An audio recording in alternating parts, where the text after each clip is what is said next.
Welcome to the Mystery Pathway. Miller Road. Even its name whispered fear. A dead end, overgrown with weeds and neglect.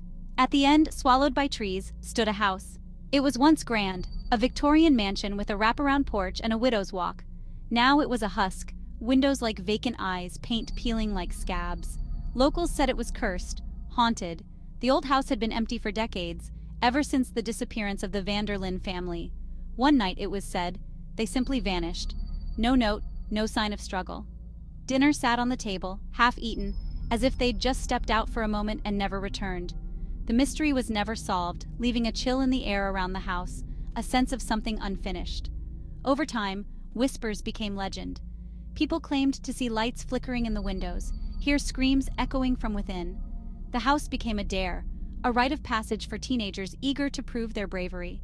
But none who entered ever spoke of what they saw. Or maybe they couldn't. The Vanderlyns were once the envy of the town. Arthur Vanderlyn, a titan of industry, had built his fortune in steel and railroads. His wife, Eleanor, was known for her grace and philanthropy. Their daughter, Clara, was a vision of youthful beauty. They seemed to have it all: wealth, status, a loving family. Their disappearance shook the town to its core. Whispers of foul play, of a family curse, of a darkness that consumed them from within, spread like wildfire. Detectives investigated, but every lead ran cold. The Vanderlyns were gone, vanished without a trace. The mansion, once a symbol of their prosperity, became a silent testament to their absence. The laughter of children, the clinking of champagne glasses, the soft murmur of conversation, all gone, replaced by an oppressive silence that was more unsettling than any scream. It was a Friday night, the air thick with the promise of rain and mischief. A group of teenagers, restless and bored, huddled around a flickering streetlight, their laughter echoing in the stillness. They were just kids, testing their limits, seeking thrills in the mundane.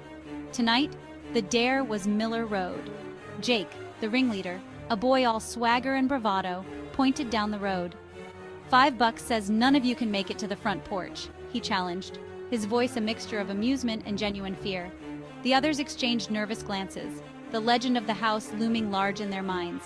But peer pressure, that potent cocktail of fear and bravado, was a powerful motivator. One by one they agreed, their earlier bravado fading as the first drops of rain began to fall, cold and insistent, like the touch of unseen fingers. Section 4. Shadows and Whispers.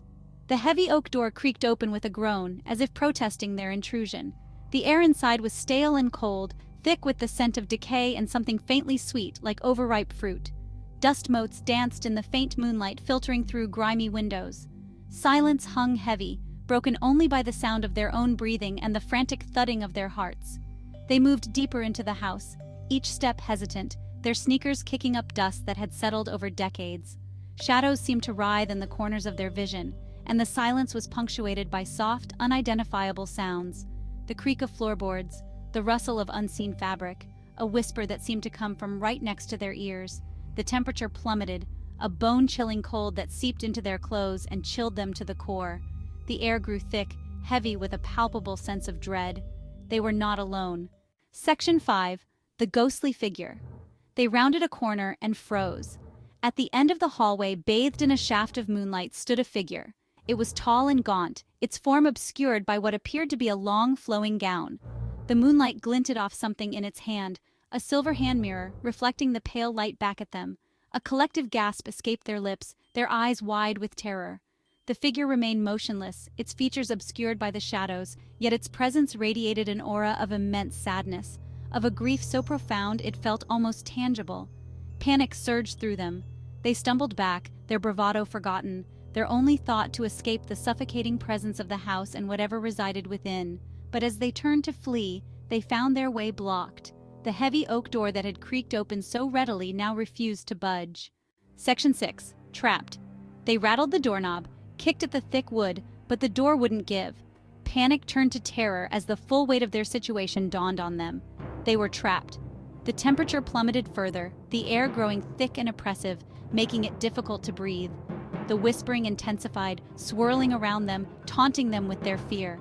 The ghostly figure began to glide towards them, its movements eerily silent, its white gown trailing behind it like a shroud of mist. The silver hand mirror in its hand glinted ominously, reflecting their own terrified faces back at them. Their screams echoed through the empty house, desperate pleas for help that would never come. The legend of Miller Road had claimed them, their fear and desperation forever etched into the very fabric of the house. And so, the story continues. Whispers of screams heard late at night, of a ghostly figure with a silver mirror, and of teenagers forever trapped within the walls of the abandoned house at the end of Miller Road. A chilling reminder that some dares are best left untested.